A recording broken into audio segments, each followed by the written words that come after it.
तो राजा परीक्षित कहाँ चले गए? नैमिषारण्य की पावन वसुंधरा। आज भी नैमिषारण्य में एक बहुत बड़ा विशालकाय वट वृक्ष है। वही वट वृक्ष जहाँ श्री सुखदेव जी महाराज ने राजा परीक्षित को कथा श्रवण कराई, कथा का पान कराया। और वही राजा परीक्षित उस वट वृक्ष के नीचे जाकर के बैठ गए। और मैया जैसे ही जाकर के बैठे, श्री सुखदेव जी महाराज आए और आकर के सुंदर कथाओं का श्रवण कराने लगे, कथाओं का पान कराने लगे। और जैसे ही पान करा रहे थे तो देवताओं को पता चला।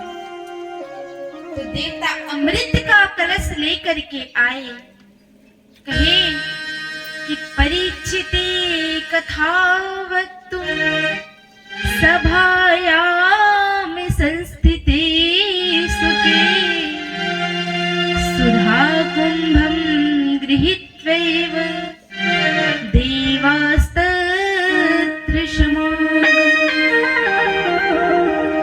देवता अमृत का कलश लेकर के आए।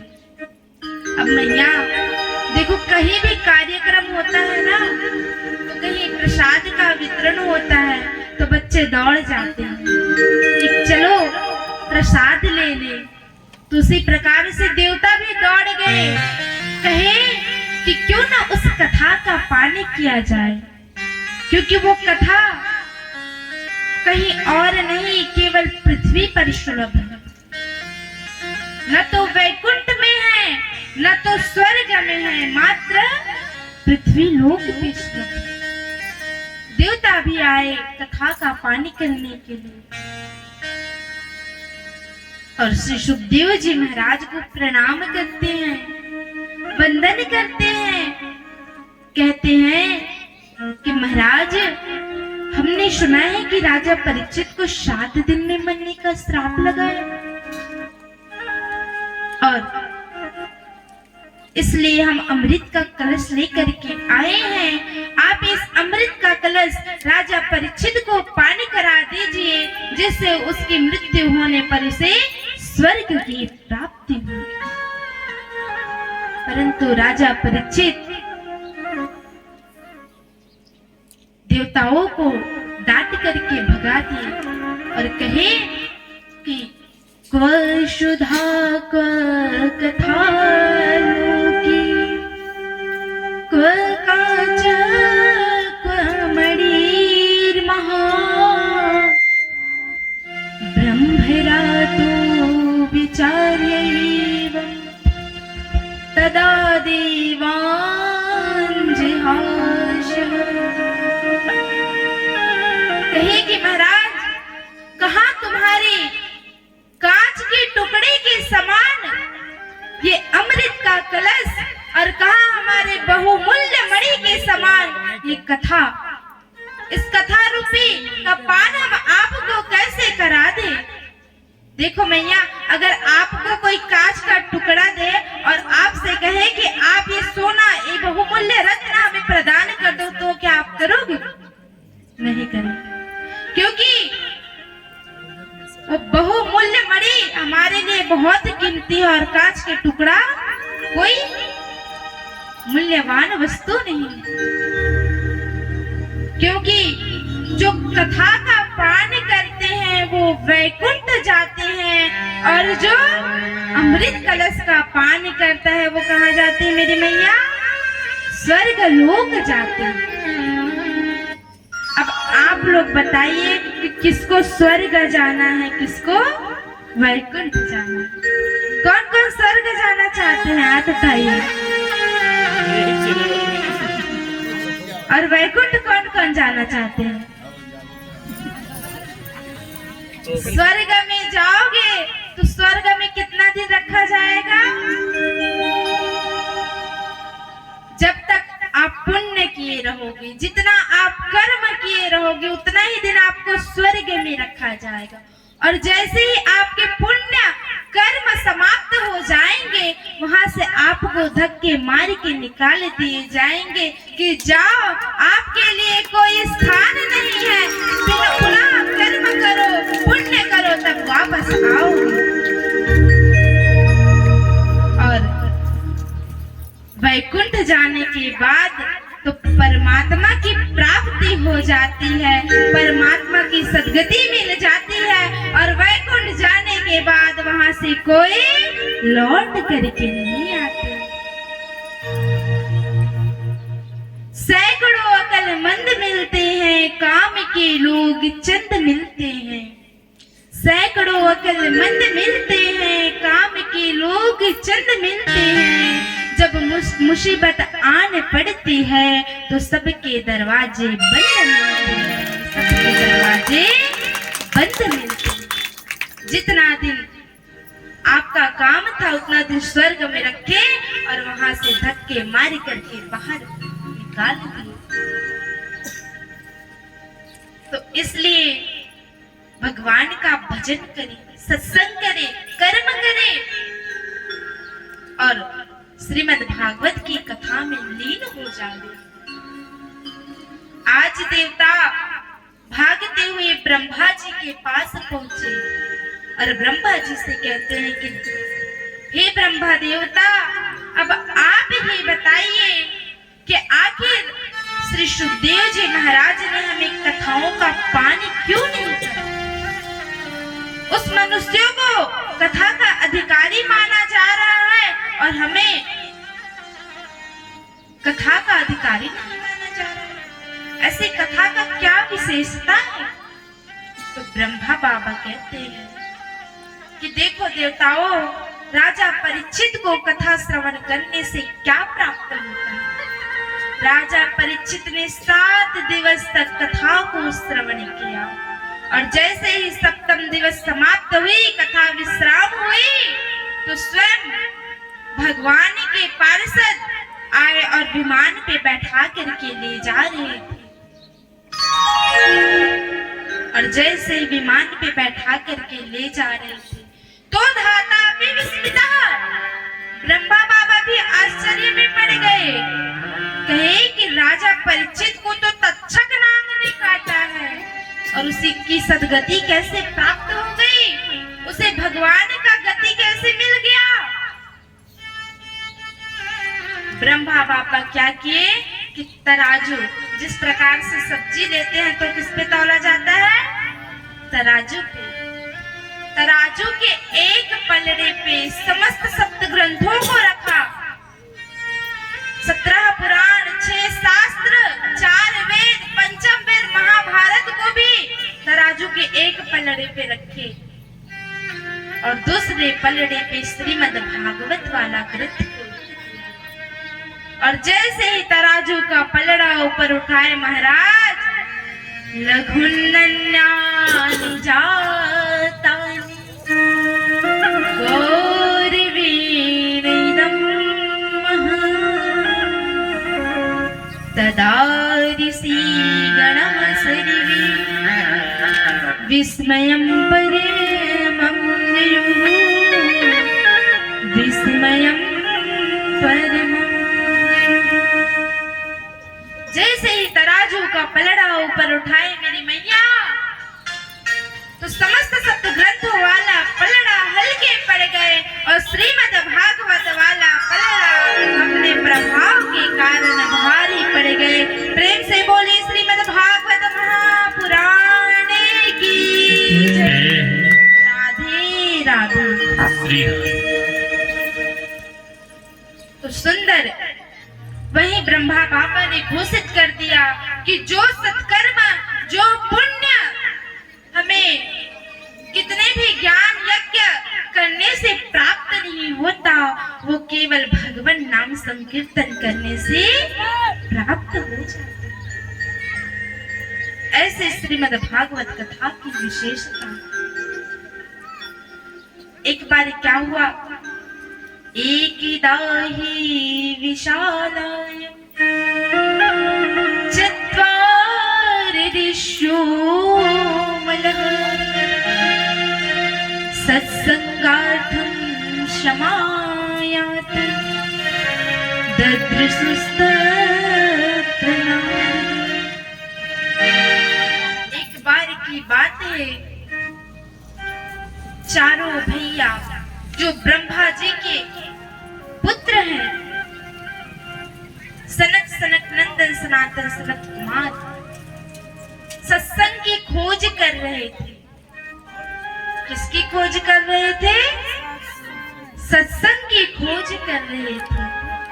और सत्संग की खोज करते करते उन्हें सत्संग की प्राप्ति नहीं, उसे बड़ी ग्लानि होने लगी।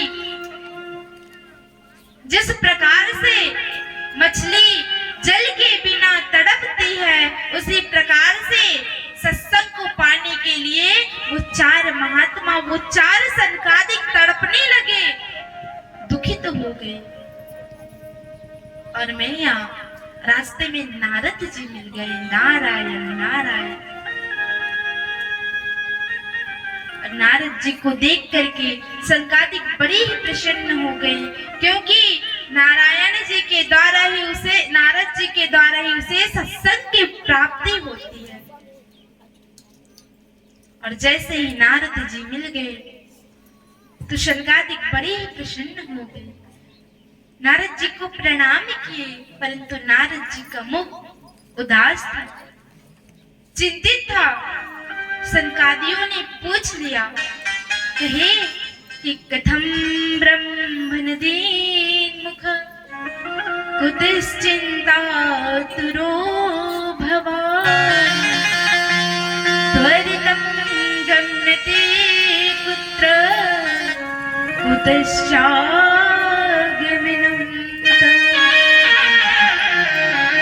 कहे कि महाराज, कहाँ से आ रहे हो, कहाँ जा रहे हो, किस बात का चिंतित है आपको, आप इतने उदास क्यों हो? क्या आपका कोई संपत्ति चुरा करके ले गया है? किसी का धन अगर कोई चुरा ले तो कितना दुख होता है।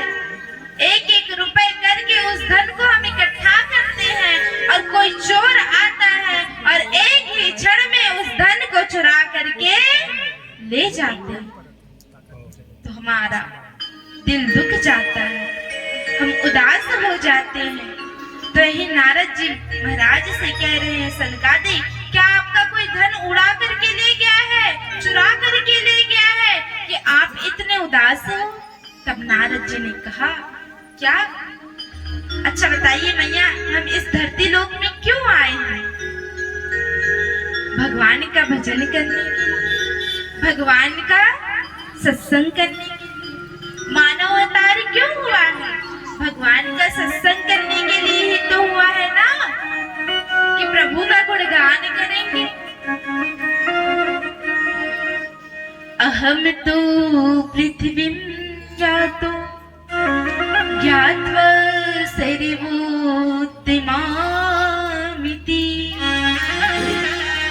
पुष्करं च प्रयागं च काशीं गोदावरीं तथा। मैं इस पृथ्वी लोक को सबसे उत्तम लोक समझ करके आया था, सबसे सर्वोत्तम लोक समझ करके आया था, परंतु इस पृथ्वी लोक में कुछ नहीं है। न तो कर्म है, न तो दान है, न तो पुण्य है। कोई अपना है तो दया, और कोई दूसरा है तो दया का अभाव। लोग अपने परिवार की तो, अपनों की तो अच्छाई करते हैं, लेकिन वही कार्य कोई दूसरा करे तो उसकी हम सब बुराई करने लग जाते हैं। ऐसी कलयुग की स्थिति आ गई है मेरी बेटा। धर्म का जो चौथा चरण है दान, दान भी नहीं रहा, दान भी धीरे धीरे समाप्त होता जा रहा है। आजकल लोग एक दूसरे के भोजन का भक्षण करने लगे हैं, एक दूसरे के पेट का भोजन का भक्षण करने लग गए। ये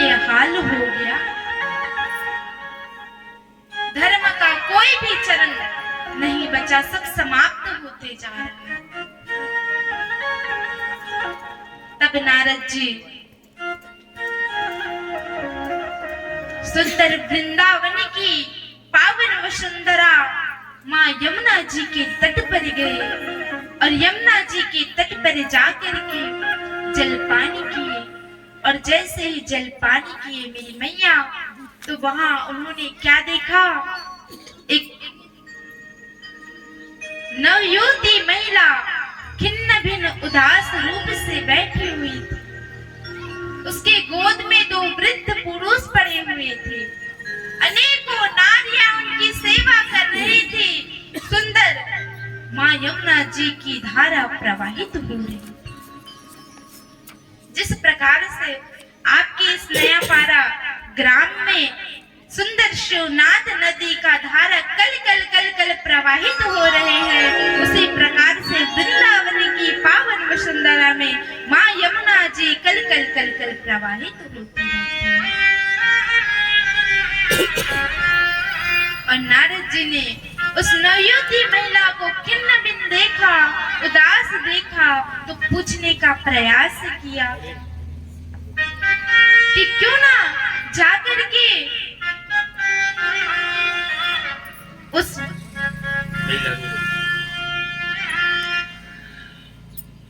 तू आजा कहाँ है, तू आजा कहाँ है मेरे श्याम प्यारे।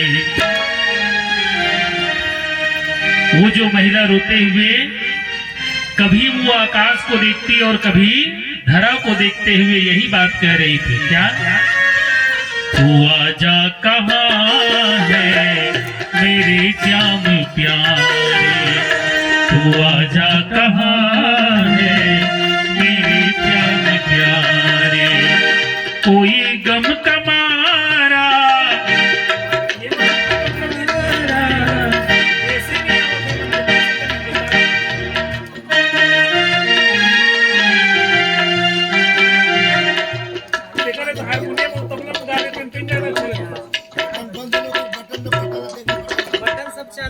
बक्सा में कर आवाजें नहीं पता चला, जब तक पता नहीं चली तब तक केवल पोंगा में जाते भाई, बाक्स में ये तो वाले मिलना चाहिए और वो पोंगा बराबर तीहू लगा थे बाक्स।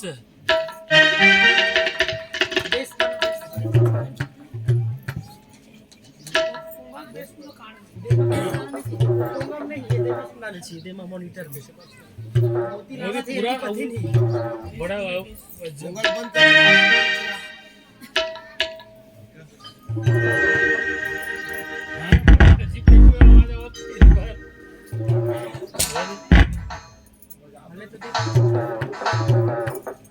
ये मन मत पति नहीं चला तो होती के सुनाई दे पड़ा थे, सुनाई ही नहीं पड़ा।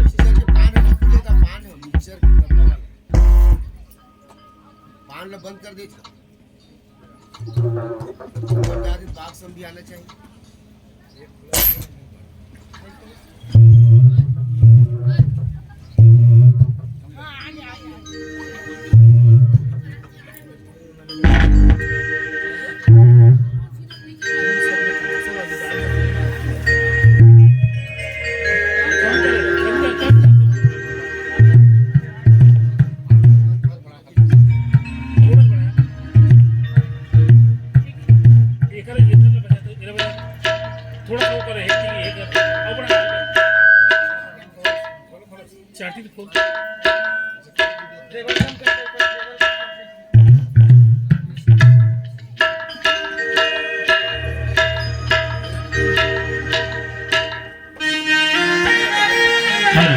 हेलो हेलो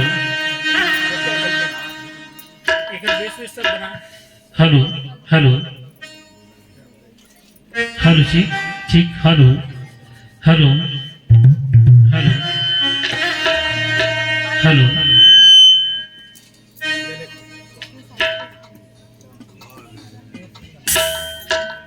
तबला नहीं मिला, तबला भी कहाँ पर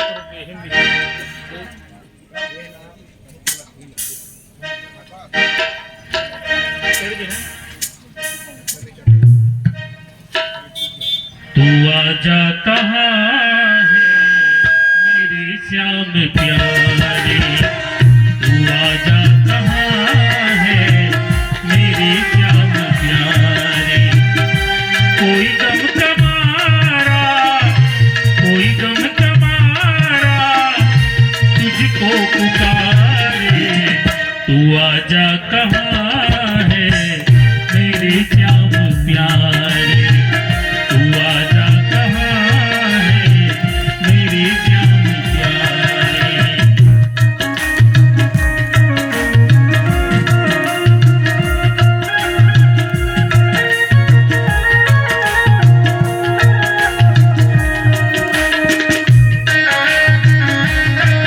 बोलिए श्री बांके बिहारी लाल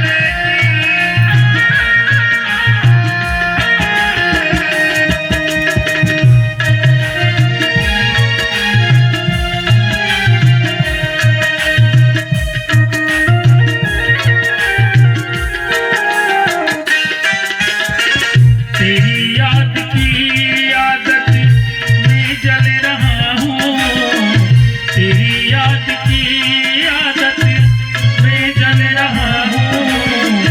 मैं कांटों को लेके दिल से चल रहा हूँ, मैं कांटों को लेके दिल से चल रहा हूँ।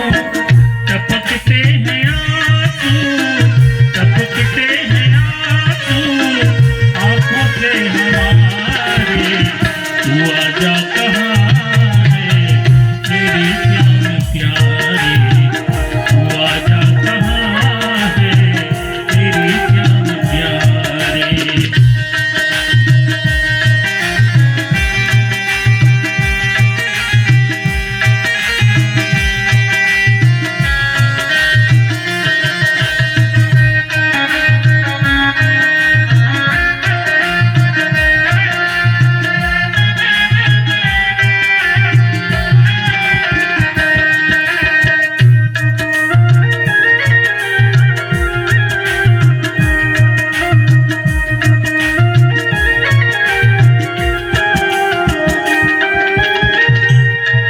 पहले मुख चंद्र दिखा करके बिरहाए वियोग दिखाया है क्यों,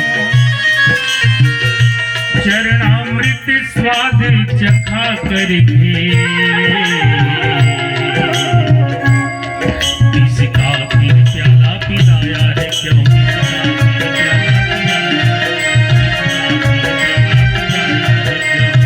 तू आजा कहाँ है मेरे श्याम प्यारे, तू आजा कहाँ है मेरे श्याम प्यारे। कोई गम तुम्हारा, कोई गम तुम्हारा मुझको पुकारे, तू आजा कहाँ है मेरे श्याम प्यारे, तू आजा कहाँ है मेरे श्याम प्यारे।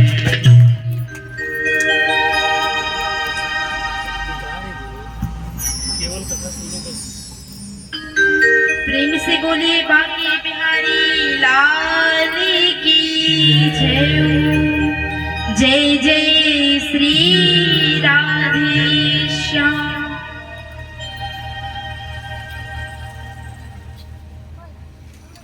कर भरोसा राधे नाम का, कि कर भरोसा राधे नाम का, धोखा कभी ना खाएगा।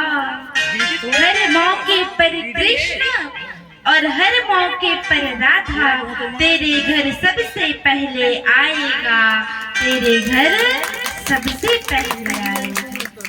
अगर राधा नाम पे भरोसा करोगे, कन्हैया पे भरोसा करोगे, तो कन्हैया अवश्य ही आपके घर आएगा। नारद जी सोचने लगे, विचारने लगे कि मैया को आखिर किस बात का दुख है, किस बात का कष्ट है। और नारद जी वहां से जाने लगे।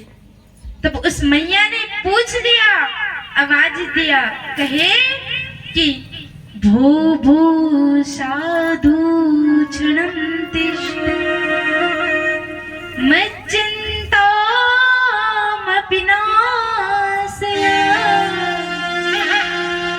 दर्शनं तौ लोकस्य सर्वथा सर्वथा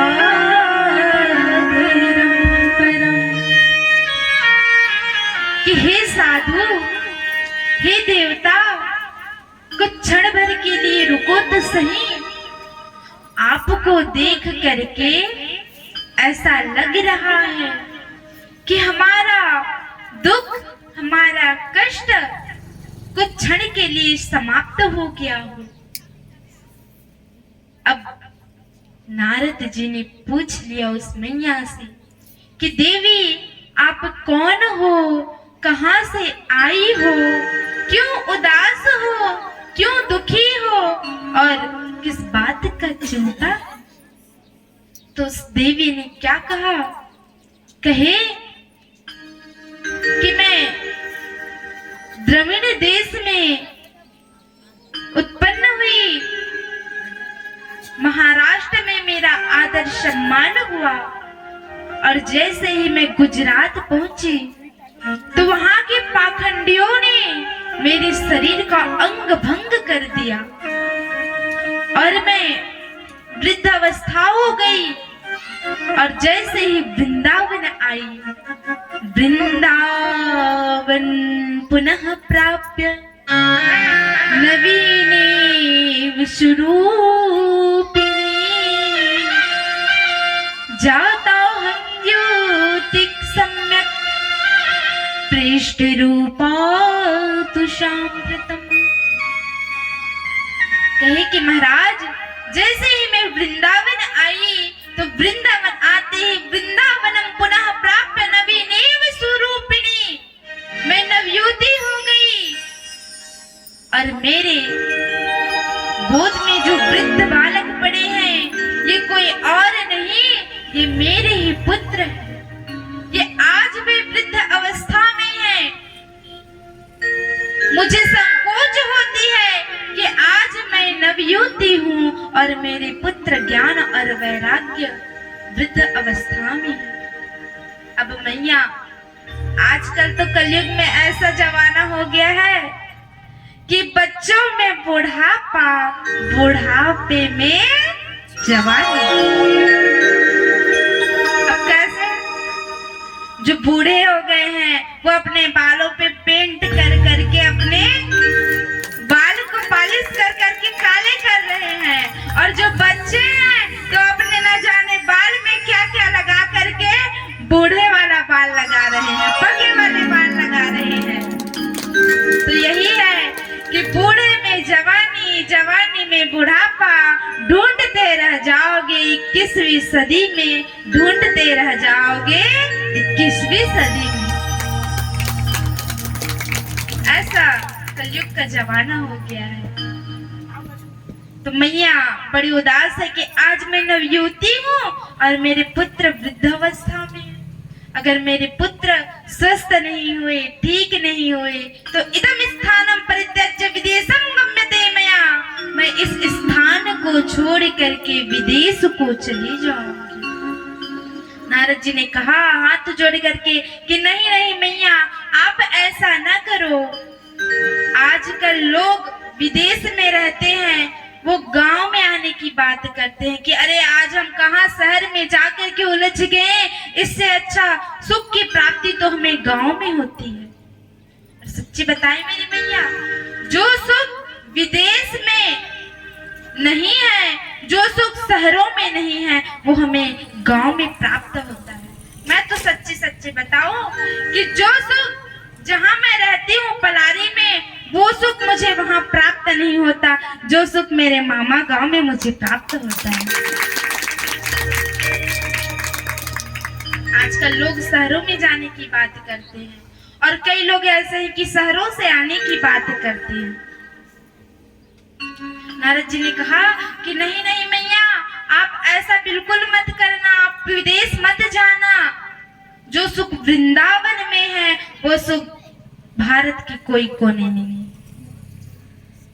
वृंदावन की गलियों में राधे नाम का प्रेम बरसता है कि बरसाने की गलियों में किशोरी जी का प्रेम बरसता है, तभी तो हर कोई वहां जाने को तरसता है। आजकल बड़े बड़े शहरों में, बड़े बड़े विदेशों में हाय हेलो टाटा बाय होता है। शहरों की तो बात छोड़ो मेरे मैया, गांव में भी हाय हेलो टाटा बाय होता है। और वृंदावन एक ऐसा स्थान है जहां हर एक की जुबान पे, हर एक के मुख में राधे राधे नाम का उच्चारण होता है, राधे राधे नाम का उच्चारण होता है। वहाँ हाय हेलो टाटा बाय नहीं चलता है। अगर किसी को, रिक्शा वाले को भी साइड देना पड़े ना, तो वो भी कहेंगे कि वो ब्रजवासी मुझे साइड दीजिए और राधे राधे, राधे राधे नाम का उच्चारण होता है। तो हम सब भी आज से क्या कहेंगे, किसी को हाय हेलो टाटा बाय तो नहीं करोगे।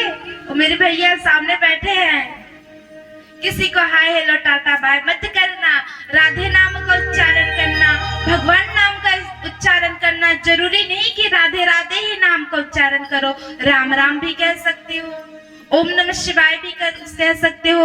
अभी तो चल रहा है कि श्री शिवाय नमस्तुभ्यम, श्री शिवाय नमस्तुभ्यम का भी जप कर सकते हो, यानी भगवान नाम का स्मरण होता है।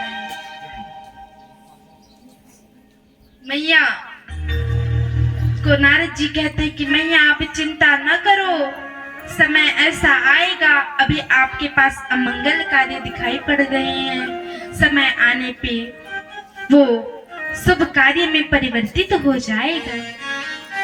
और सुंदर समय आया, नारद जी ने भगवान नाम संकीर्तन के द्वारा श्रीमद् भागवत कथा का श्रवण कराया, और श्रवण करा करके उस ज्ञान और वैराग्य को मूर्छित अवस्था से दूर कराए हैं। और जैसे ही मूर्छित अवस्था से दूर कराए हैं तो भक्ति महारानी प्रसन्न हो गई और कहती है, क्या सुंदर स्तुति करने लगती है कि जय हो नारद जी, आपकी जय हो। जयति जगति मायां यस्या, जयति जगति मायां यस्य कायाधवसिते, वचन रचन मेकं केवलं चाकेलय्य, ध्रुव पदम पियातो यत् कृपातो ध्रुवोऽयं, सकल कुशल पात्रं ब्रह्मपुत्रं नतास्मि। जय हो नारद जी, आपकी जय हो। आपके एक कृपा से, आपके आशीर्वाद से, भगवान नाम संकीर्तन से उस ध्रुव जी ने 5 वर्ष में भगवान श्री कृष्ण को प्राप्त किया। भक्त प्रहलाद जी ने, कयाधु नंदन प्रहलाद जी ने भगवान को प्राप्त किया। आपकी जय हो। और सुंदर झूमने लगे, नाचने लगे, भगवान का गुणगान करने लगे। प्रेम से बोलिए बांके बिहारी लाल की जय हो, राधा रानी सरकार की जय हो।